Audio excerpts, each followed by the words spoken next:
Welcome back to the Elevate Compliance Podcast. Thank you so much for tuning in today. I've got a great show for you today. We are interviewing Enzo Sison from Prism Marketing in San Francisco. We're going to be talking to Enzo here in just a few minutes.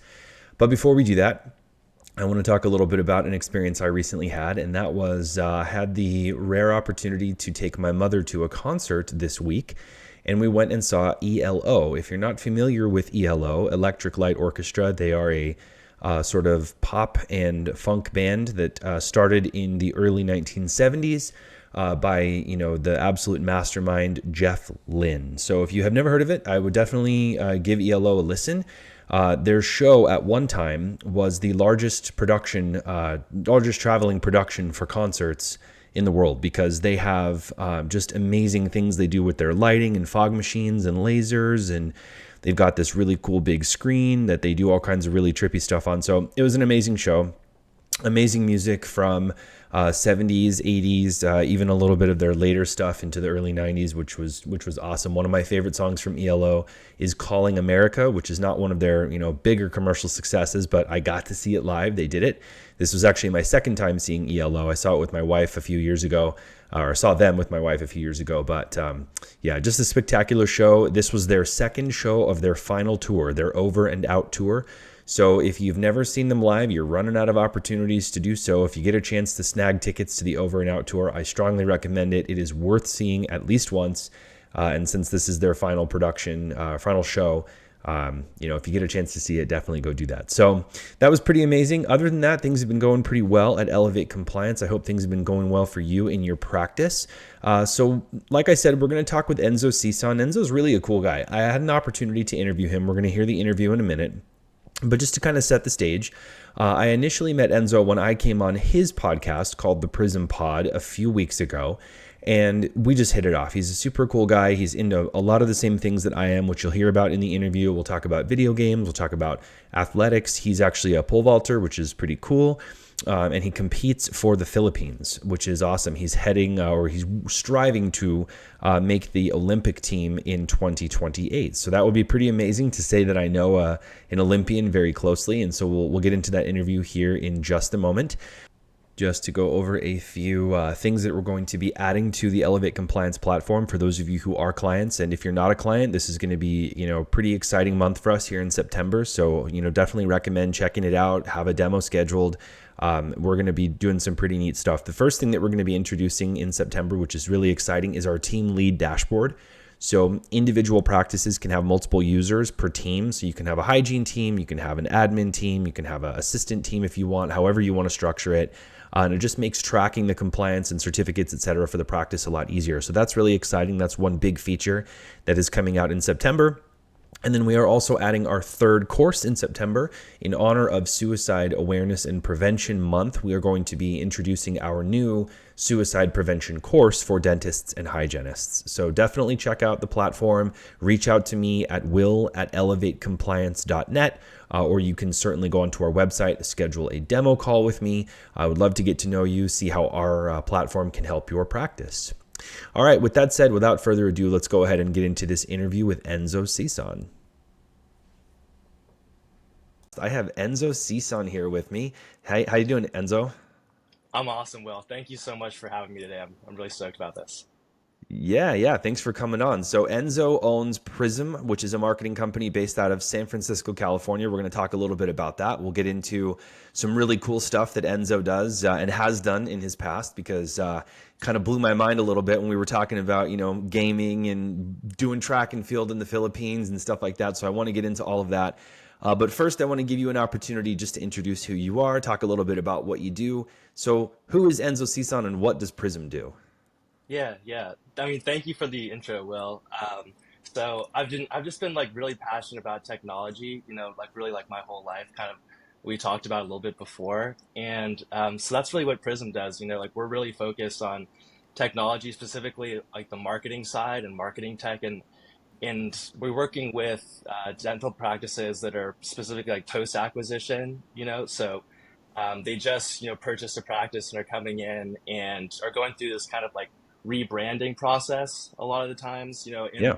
What we really specialize in is really helping them tell their story, like helping them tell their story and communicate that out to their audience. And so that kind of paired with like all this awesome new technology that we're seeing constantly being developed is really exciting. Like the combination of those two allows us to help them bring in new patients, on a really regular basis, and also increase the lifetime value of their existing base of patients. So I'm really trying to help them scale up their annual recurring revenue, that ARR, through those two kind of metrics. But yeah, Awesome. all through story and technology. So That's rad, man. And so does Prism, so do you have a platform that you operate with predominantly, or is it more like you go in and do a lot of the work kind of hands-on? Just explain a little bit about, to our listeners so they understand kind of how you operate. yeah, yeah.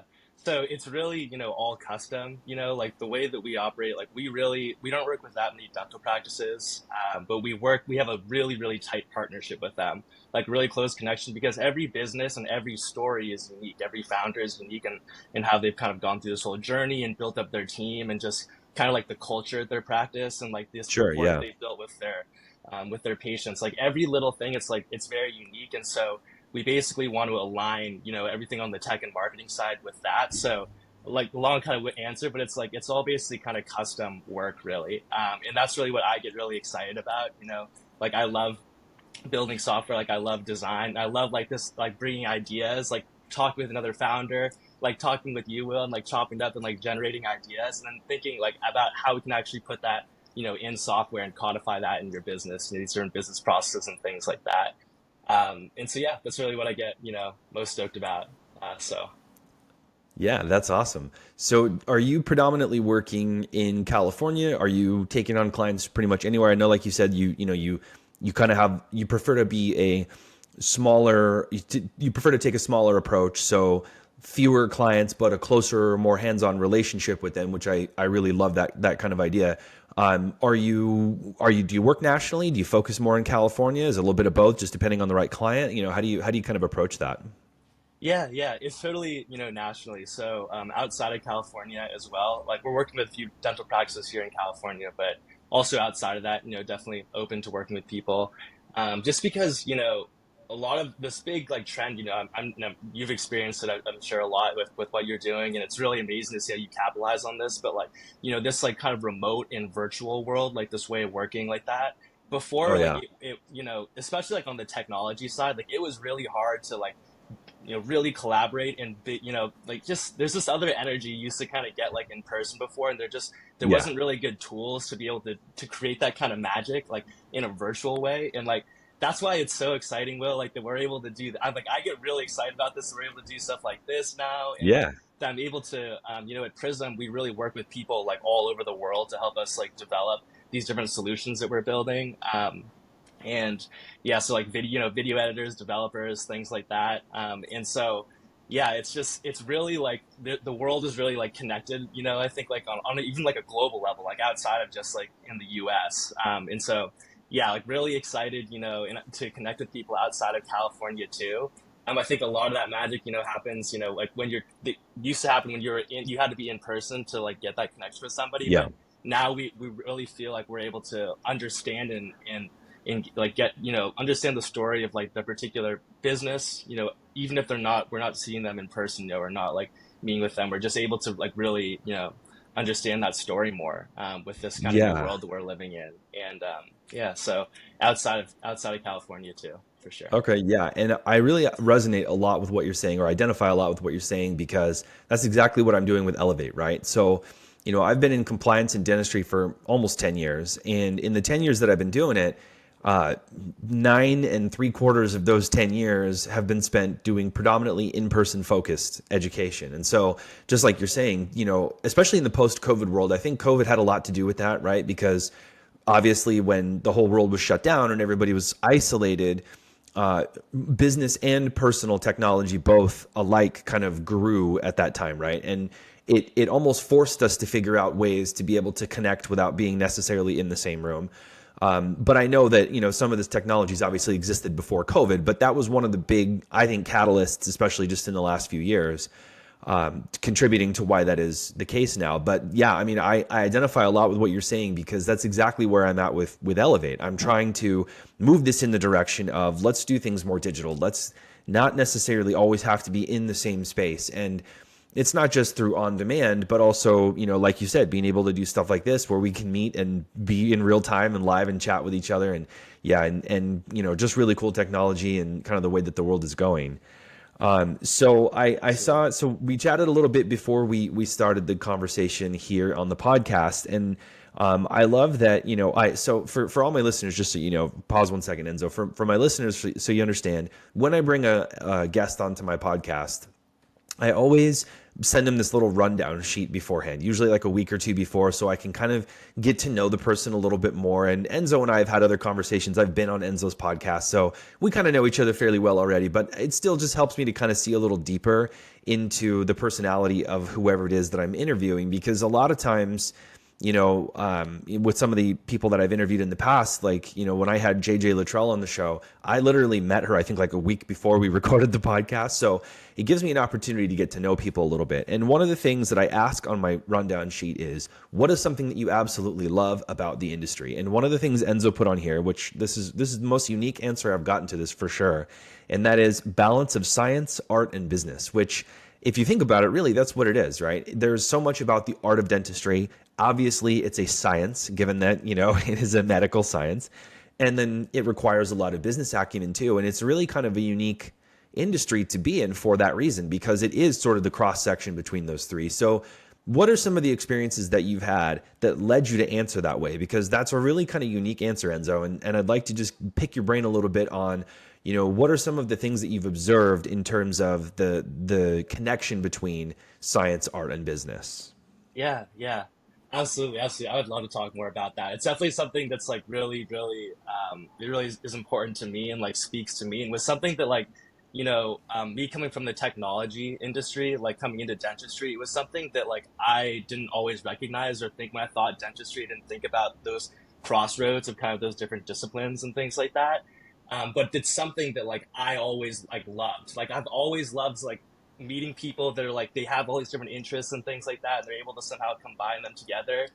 And it just seemed like rare, like especially when I was starting in school and things like that, and going through college. Like everything just seemed like it was like this set like thing. Like you're just an engineer, or you're just like an accountant, or you're just doing Sure. marketing. But like, what if you could do both? And my experience, like a lot of times combining those things, it actually was really good, And so I got Yeah. it was almost hard to find, but yeah, when I hear people speak to that, it really really like jumps out to me. And so my first client that I worked with, Dr. Matari, he has a dental practice down in Torrance. Hmm. I'll always do, like I said, like trying to understand their story and the culture of their practice. Like when we were first meeting each other and partnering up, we were kind of having those conversations, and without me talking about that kind of thing at all, like I'd said, like how it was really important to me in that perspective, and in Yeah. looking for Yeah. that, he just started to describe that was I was asking him about how he sees his work, how he like looks at like the culture at his business, and like why he kind of first got started into dentistry.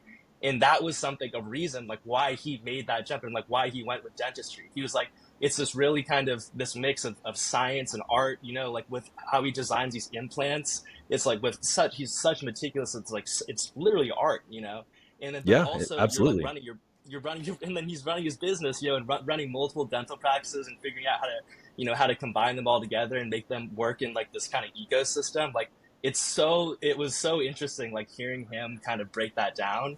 And yeah, like that's you mentioned my podcast earlier, and like that's why I love like this kind of thing. I love my podcast too, because I'm able to meet with people that and understand their perspectives and like how they approach business and in their work. And yeah, that was so. Anyways, that's kind of like what that first kind of stuck out to me.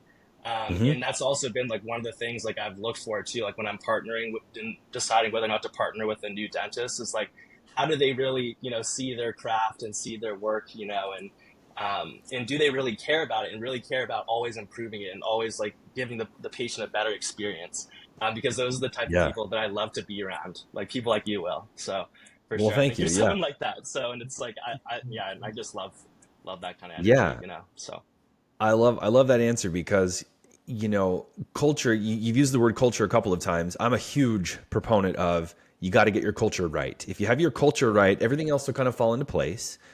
And so, yeah, I mean, it's the same kind of thing when I'm looking at relationships, not just with clients, but also with people like yourself.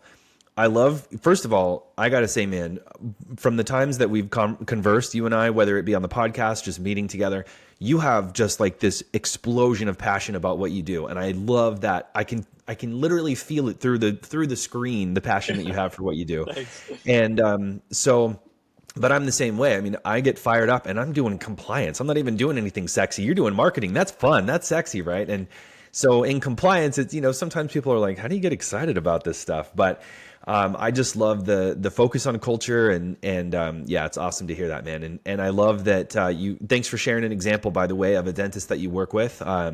Because not only does that demonstrate that you find that culture fit and you really kind of latch onto it, but it lends itself to the value that you offer to your clients, and I think that's huge. So that's awesome, man. Well, we're going to take just a very short break. We'll be right back in just a second here, and I'll continue my conversation with Enzo Sison. We'll be right back. Did you know, with Elevate Compliance, access to digital OSHA, HIPAA, and infection control manuals and forms are just a click away?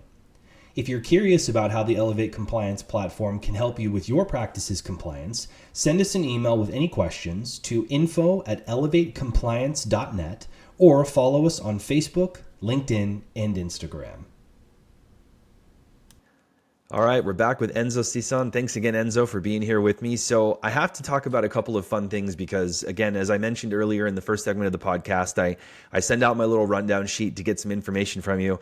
And man, your background and context section there gave some wild answers, man. I gotta say, you have done some really cool stuff, and you're kind of a man after my own heart because I've had a similar kind of career path and trajectory to get to where I am today. And in terms of, I worked in film and then I transitioned from film to compliance and I did pharmacy for a little while and I'm a wine sommelier and I've kind of got all these different things that I've liked to do and just sort of followed my passions throughout my life. And it's kind of ultimately gotten me to where I am today. So a couple of things I want to talk about in our little, fun segment here on the podcast, because first of all, I'm a big gamer and I saw in a couple of places on the rundown that you talked about you like gaming, especially that you built a gaming business and you partnered with Sony. So I'm first going to lead off with that one. So tell me about that, how that all went down. What was the business? What was it? Was it a game that you designed or how exactly did that go? Yeah, yeah. So, Will, I mean, when I was younger, like, I mean, I am still like a huge gamer and like obsessed with it for sure. It's just like, I just don't spend as much time on it now. I can't type, but when I was younger, man, I was so obsessed. Like, me and my little brother were obsessed with gaming. And so my parents were always trying to pull us away from it. Like we loved it so Yeah. much. And I was so fascinated by it. And I was basically like, how can I get more immersed into this world? How can I learn more about this? And at the time, I heard people were starting to make like YouTube videos about gaming and that they would do like game reviews and like sometimes the gaming companies would send them like free games and things like Hmm. that. And so I was like, Yeah. that was like the coolest thing ever to me. I was like, is that possible? And so my The parents early held me to influencer it. days. Yeah. The Yeah, early influencer absolutely. days for sure. Yeah, yeah. This was like 2008, something like that. So it's like like a while ago, and YouTube was totally different back then. Yep. But it was also kind of an excuse too, where like I could spend my parents would limit me and my brother to like 30 minutes a day or whatever, and we could play more if we were like working on our videos. And so Yeah. yeah, we would shoot them, like edit them, things like that, and just start posting that way. And that was So kind of what the was basis. if I can interrupt for 1 second, what was your game of choice? What were you like? Because let's see, 2008, 2009, that would have been like the Halo 3 days. Was it like Halo 3? Yeah. What were some of the games that you were playing and recording at the time? So my parents wouldn't let us own Halo, or I love that game, but like we weren't allowed to have it in our house. So, but there was this other superhero game called DC Universe Online. It's like this Oh really yeah. small, like niche game. Oh, yeah. So most people Oh don't yeah. actually know about Oh it. yeah. I played. Oh yeah. I was a villain. Played for years. Yeah. Oh yeah. That's awesome. I very rarely meet people that have actually. That's so cool. Will, what the heck? Yeah. Yeah. Okay, we'll have to talk about. Yeah, we'll have to talk about that more, man. But it's like that was my game. Like I spent so much time on it, and then I got really involved. Started creating videos, built this community, like met the developers of the game and the company and things, and That's awesome. yeah, it just was like it just kind of happened over time. I wasn't sure it was going to get views and things like that, but it was one of those things like as it started to get engagement, I got like really obsessed with it, even more obsessed than I was with like gaming. I was like, how do I get more views? How do I get better engagement? Like, how do I, yeah, I don't know, like get more comments on the video and get them to come to a website and just basically, I didn't know it at the time, but I was learning like business and I was learning Oh also like yeah. video editing and graphic design and all these other tools that helped me, build out the start of my career in technology. But yeah, it was all through gaming, all through just making YouTube videos and just connecting with people, and it just grew and grew. And then all of a sudden, I was working with other companies and things like that. And yeah, it was a really surreal experience for sure. I loved it. That is awesome. So to share a little bit of a little bit of my background too about my upbringing. So this isn't something I've talked about on the podcast before because I had Kirk Teach out on my podcast a couple months ago, and he's a gamer, and we talked like he's into like Fortnite and Rocket League and stuff like that. Nice. But I didn't actually get into my upbringing. So my dad has been a gamer my whole life. So in like 1996, when the first Diablo game came out, I have memories as a child of going to my dad's office, and this is back in like the traditional days of corporate. And again, I grew up in California, so this was in Silicon Valley back in the days of like corporate cubicle style business, right? Back in the 90s, where everyone was suit and tie, and you had your like bland cubicles. Anyway, so I would go with him, and I have these like some of my earliest memories in the mid '90s are going to where he worked, and they would play the first Diablo. They do LAN parties playing the first Diablo with a bunch of the guys from work. Well, he's always loved games my entire life, and when I was in high school, he actually opened a company in California called Game Slinger, like Gunslinger but with Yeah. games. No way. And it was an arcade where we had like something like 36 fully custom high end built PCs. So we bought all the parts, we like assembly line built these PCs that at the time were best of the best of the best.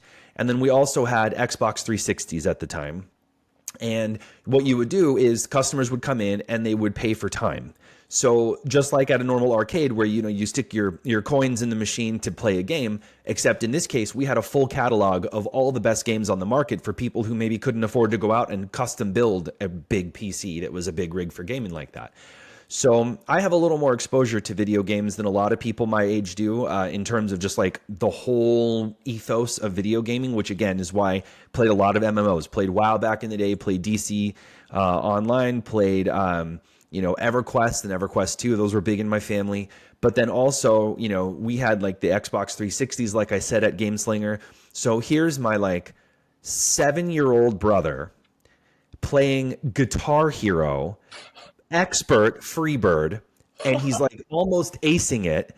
And there's these like 18-year-old high school students that are looking at him. They're just there, and he's just owning all of them, right? He's just. And so I have some great memories of those types of things. But yeah, played a lot of DC online. Were you here? Were you a hero or a villain? Which side were you on? Oh, mostly hero, but I played both sides for sure. All But right, all mostly right. hero, yeah. I don't. We can't That's be friends anymore. it's not as contentious as the Horde Alliance debate in WoW. Did Yeah. you ever play WoW? No, I never really got into it. I never really Okay, got all into it. right. I watched my friends play it a few times, like growing up with Yeah, neighbors, but my parents yeah. didn't really play that one either when I was young. Yeah, there was a period of time where I was like, man, I am putting like my entire life into this game. So I did end up ultimately having to step out of it just a little bit, but yeah, man, that is hilarious. So that's really cool. Yeah, and so similar to like you said, coming back to away from the game stuff for a minute. You were learning about how to like build a company and how to market a little bit and what things created leads and stuff like that from a really young age. Same thing with my dad, right? So my dad having that business, I kind of understood how to like manage books and look at what things work for advertising and stuff like that. So I really got a unique perspective, and that was when I was in high school. So pretty neat kind of transition ultimately into adulthood and learning kind of those things early, which was super cool.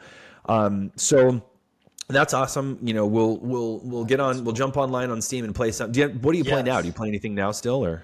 Man, I just recently started playing No Man's Sky. They did like a massive overhaul to the Yeah, like engine on it, so I started playing that again yeah. recently. But yeah, I'm just like in that. That's so cool that like your dad did that, and like your family like your. I mean, that must have been the coolest place to work in high school, man. That's I don't know. It was That's really awesome. cool. I didn't. Yeah, that's I awesome. will I will say that, I've always been a pretty outgoing guy. Never had really problems with, social, stuff in high school, things like that, but I will tell you that skyrocketed the popularity pretty quickly. I do That's have to yeah. say, being, you That's know, so sick. but what was a bummer, and what ultimately ended up happening, kind of a sad story ultimately in the end, because he opened the business prior to the crash. And Oh, so when the economy just absolutely just, when the bottom fell out of the economy, and what was that, like 2008, late 2008, 2009, whenever that was, unfortunately it killed the business, just because everything, the economy was like the worst it had been since the depression or whatever, right? So yeah. unfortunately it didn't work out, but it all worked. Everything happens for a reason. He got a great job with Amazon, and we've been awesome living up here in Seattle ever since then, and it's been great. But it was really fun. It was probably one of the best like seasons of my young life, was spending time there and having friends come over, and we would do all nighters. We do like on a Friday night where you could like pay for a ticket, and you got like a soda and some pizza and an all night game session, and we would play the same thing. So it would be like Team Fortress 2, or we'd play Halo 3 or whatever, and that was kind of so yeah. Those were really good times in my upbringing, in my childhood. So. That's the Um, coolest thing ever, Will. It's like I think so when you're able like you have a business like that it's really bringing people joy. You see people coming in yeah. there. It's like you can bring your Oh friends yeah. in, and you can show them guitar, and everyone's having a great Yeah. time. Like yeah, it's sad to see like hear that it didn't end up working out, but it's just so cool that I bet that was. I mean, for me, that would have been the coolest thing ever in high school. So It I'm was I'm pretty awesome. jealous, but that's Yeah, it awesome was that you it did was that. pretty amazing. And like I said, I'll never forget my like 7-year-old brother just destroying these adults on Yeah, Guitar Hero, that's awesome. Freebird, yeah, playing like Freebird Expert and getting like 98% and stuff like that. yeah. It was crazy. So, and he actually, my youngest brother, the one that I was referencing there, he actually went on to be a pro gamer. So he Oh, doesn't he really? doesn't he doesn't do it anymore. Actually, now he's an EDM producer. He produces EDM. Nice. But yeah, he actually had like jerseys with his gamer tag, his tag on the back, and he was ranked in Overwatch for a couple of years. And Wow, that's there sick. was a That's game, I awesome. cannot remember the name of it. It was another battle royale like Fortnite. I can't remember the name Not of it, but Valorant. anyway, at one point he was number one in the world in that Wow. game, and I can't think of the name of it right now. It wasn't a big huge one like Fortnite that everybody knows, but yeah, he's crazy. And one time we were playing Valorant, and I promise, for people listening to the podcast whose eyes are glazing over now, if you're not Yeah. interested in games, we'll get back to it here in just a minute. But we were playing Valorant one time when it first came out, and he had a Smurf account because he was just too good, he was like ranked with these people that were way too good for the rest of us. So we're all playing, Yeah. and we're just winning match after match after match, because all of us would die except him, and then he'd like 1v5 them and just win the game. So at one point we were like, we gotta let them win a couple, because otherwise, like, we're gonna get matched with people that we can't compete against. And he's like, okay. He's like, all right, I'll let him win. And it was 1v1. And I'll never forget this. He comes around the corner, and he just no scopes this guy, just takes him out, and to win the match. And he's like, oh, I forgot. We're supposed to let him win. He's like, it's just reaction, man. I can't help it. And so that just always cracked me up. So anyway, coming back Can't turn to it off. reality here. So I love talking about this stuff, but we can talk more about this when, the dental people aren't listening, going, why are we listening to all of Yeah. this conversation? So one thing that I did want to ask you about, shifting away from gaming for just one second, because it's especially cool to have this conversation in light of the Olympics having just happened shortly, a short time ago. I saw that you competed internationally in track and field in the Philippines. So talk about that, and what was that like, and what was it that you were doing? Like, which track and field sport were you doing? Yeah, totally, totally. Yeah, so that's been another, like lifelong passion of mine, Will. I mean, since I started doing track and field when I was in like fourth grade. And I did it in college as well, Division One. I was a pole vaulter. So really weird event, Okay. but big pole, you just launch yourself in the air over another Yeah. bar. And I loved it. Like I loved it. It was a really amazing experience. And towards the tail end of my of college, the coach from the Philippines came in and got in contact with me. And since then, after college, I've been training with them and like training with the national team. and training for the Olympics. So the next big target for me is the 2028 LA Olympics. Hey, awesome, Um, man.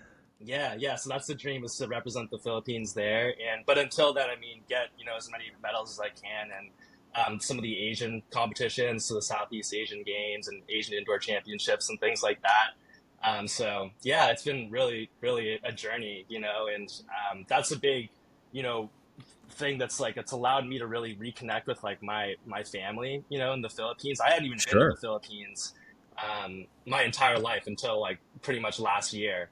And when I Wow. went and visited, yeah, like through this whole thing, like I got dual citizenship, like reconnected with a bunch of family there I hadn't even met before, and just like loved the Philippines. But there was also like just kind of like this element of it, that it's really sad too, that just like a lot of people really struggling there. But it doesn't really have to be that way, like there's so many like things that can change, that can make life way better and Sure. in the Philippines. And so that's really what I want to do with my life, and what I'm doing like with my track and field pursuits, and with Prism. With Prism, I'm really trying to build up, kind of like an understanding of the like how to use technology to build businesses in the Philippines, and like also like starting Okay. to do like work with people there. So like some of the people that we work with at Prism to do video editing and development, that they're based in the Philippines, and so Okay. really it's like going to be this journey of trying to connect these two efforts. But yeah, long-winded answer, but yeah, just training really hard, and trying to help as many people as we can in the Philippines, with what we're doing. So. That is awesome, man. That's so cool. Yeah. So, yeah. So, okay. So you're pole vaulter. So, what was, is it, trying to think of the guy who won the gold, Mondo Yeah, Mondo. what's his last name? Is it like Duplassis or something? Duplantis. Duplantis. Okay. That was Duplantis from close. Sweden. Yeah, Yeah. Pretty amazing, getting to watch that. insane. And, yeah, what a wild Olympic Games. Just lots of cool stories. Some goofy ones, but also some really amazing ones, like his record, and watching him compete and stuff was just so cool. I especially love that because, he was born and raised in like Louisiana, I think, or Yeah, Alabama. that's right. And so Louisiana. it's so funny because he's representing, is it Sweden that he was representing? Is that where he's Yeah, from? Sweden. So he's representing Sweden, but he's got this like, Southern Bayou accent, which always just Yeah, absolutely cracks me up. So, totally. um, yeah, that's awesome, man. That's so cool. Well, I wish you the best of luck on that, my friend. That is a great thing to strive for. I was fortunate that I was born with quite a bit of athletic capability. Unfortunately, I did not pursue any of it, and so now I'm long past my days of being able to do anything competitive like that. But I ran in high school and stuff like that, and played a little football, and I love all of that. But that's really, I have just tremendous respect for people who really make it a lifelong passion and can pursue it. So that is awesome, man. Super cool to hear. And what we'll do is we'll make sure that obviously the next Olympic Games obviously just ended. It's 4 years off. But we'll keep in contact about that, and in a couple of years, we'll get Would you love back on to. the podcast to talk about it as you're going, because I would love to, have like a check in and see how that's going and the process and what it's like. And I'm sure your training is insane, so I'm sure that's quite the process. But that is really cool, man. Great to hear. That's awesome. Thanks, Will. Thanks. That means a lot. Yeah, I would love to come back and chop it up for sure and see. Yeah, get even Yeah, closer. Yeah, that sounds awesome. absolutely. All right. Well, we're gonna take one last break, and then we'll come back and talk some compliance here in just a minute with my conversation with Enzo Sison. We'll be right back. This episode of the Elevate Compliance podcast is brought to you by Prism. Go to design-prism.com to learn more about how Prism can help your practice. They boost your brand, increase your revenue, and with Prism, dentists can craft a powerful online brand that attracts more patients and drives significant business growth. Again, that's design-prism.com, design-prism.com. All right, we're back with Enzo Sison. Thanks again for being here with me, Enzo. It's been awesome talking with you, man. Yeah, this has been so cool, Will. Thanks again. Absolutely. So, obviously, one of the things that we have to do on the Elevate Compliance podcast is talk a little bit about compliance. Now, obviously, with what you do, you're not really in the compliance realm. And I'm sure there are, ethical things that you have to consider as a marketing professional. And, obviously, there's things that you do and things that you don't. But one of the things that I wanted to talk with you about was innovation in general, because I know that dentistry sometimes is not the most innovative industry in terms of things outside of the dental care, right? You see all this great technology about, like now there's like they're talking about robots doing fillings and all this crazy stuff. So obviously, on the clinical side, there's tons of innovation. Outside of the clinical side, sometimes things get a little bit left by the wayside and maybe don't change as much as they could. Again, that's what I'm trying to do with Elevate, right? We have this beautiful platform, we have all your forms, manuals, everything in one place. So talk a little bit about, your approach to innovation and how you use Prism to sort of innovate on the marketing side of things. Yeah, yeah, absolutely, absolutely. I mean, one of the reasons why wanted to start Prism Will was because of just like this time that we're at, really, in with technology. I think it's just we're at a very, very pivotal point where like the last big technology wave that we really saw was the cloud kind of wave and all Yeah. the insane, innovation and really great products and like life got a lot easier in a lot of ways, with all these like this really amazing cloud technology and just a lot of great companies and wealth was created.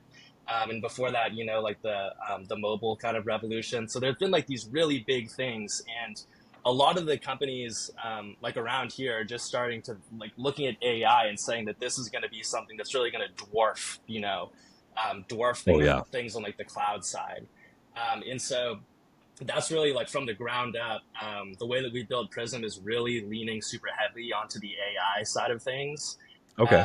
And I think that as this stuff it's all getting faster and better. Like the whole stack of tools that we use to build everything that we do at Prism, it's all getting better like so quickly, like exponentially better, exponentially more powerful. Like the features are For sure. in crazy, and basically like the speed at which we're able to create things now and develop things, like bring like that Yeah. thing I kind of talked about at the beginning of like bring something from an idea to actually something like concrete that people can engage with all over the world. Like the speed of that is happening super super quickly, and then also like the speed to get it to a point where it works super well, and it's something that's really like delightful and enjoyable to engage with. Like it's a really good Yeah. app or a really good experience or a really good ad or something like that, right? So just it AI really helps speed up all of those things and with like much less resource. So like time Yeah. resource, obviously, but also like the amount of people too that you need to do these types of things at a really really high level and like really high quality. So this just like the macro thing is like just we're seeing like all of these firms, like the average size of these firms, like really it's going to start to shrink down like in the coming years because one developer can go in there and like build an entire app, whereas before like you would need like a Yeah. whole team of designers, products, people on the back end and things like that, and then and front end developers. Like now you really just need one person can go and build all that. It's really like I know it's magic, wild. like on the development side of things. And so that's something where like when we were first looking at the dental market, we already felt that most of the other companies that were on the marketing side were already like really lagging behind what a lot of like the industry trends were that in the technology industry, you just have to compete every single day on that stuff. Like you have to be Yeah. really, really dialed on that. In the dental, it seemed like there were a lot of big companies that had a lot of market share that were really not innovating that much, and they didn't have to innovate because they had a big market share. And so that's why we saw a big opportunity to come and disrupt that market and say like, hey, if we can show that we're the new guys in the block, but we do things like with the best technology and all the best updated tools, because that's what we've always loved looking at that. Like we've always loved like trying new things, seeing what's out there, and always figuring out how to build better product and better software. It's And awesome. so, yeah, it's just like I feel very blessed, and we're really excited every day to be working on this stuff because it's just there's things are constantly getting better. Things are constantly getting better, and so I'm so excited with all the implications this is going to have for businesses, not just dental, but all sorts of businesses. In the coming years, I think that we're going to see a lot of really exciting stuff happen. Yeah. In a lot of different markets, and so it's really exciting. Will, but we're really leaning into that at Prism for sure. Well, that's awesome. So what are some of the things, what are some of the challenges that you faced in terms of, so yeah, and actually let me back up 1 second. So one thing again that resonated with me that you just said was talking about like AI and the things that it can do and how much smaller the world has become, but also how much more we can do with less now. Yeah, Because again, I'm, totally. I'm experiencing very much similar, with Elevate. A lot of the things that I can have AI do now, would take me weeks to do, maybe sometimes, right? And so to be able to save that time economy is incredible. But what are some of the things, what are some of the challenges that you faced in terms of innovating that way? Because, and this maybe is from, the back end in terms of, the processes that could be challenging, but it also could be people's acceptance of it. One thing that I've kind of run into with Elevate is some people, some of the dentists, maybe don't really want to do a platform. They would prefer kind of the old fashioned way of having someone come in and do it and having a big book on the shelf. And that's totally fine, right? There's a company out there and a niche for everybody. But what are some of the things that you've experienced, some of those roadblocks towards, ultimately being successful in this space? Yeah, yeah.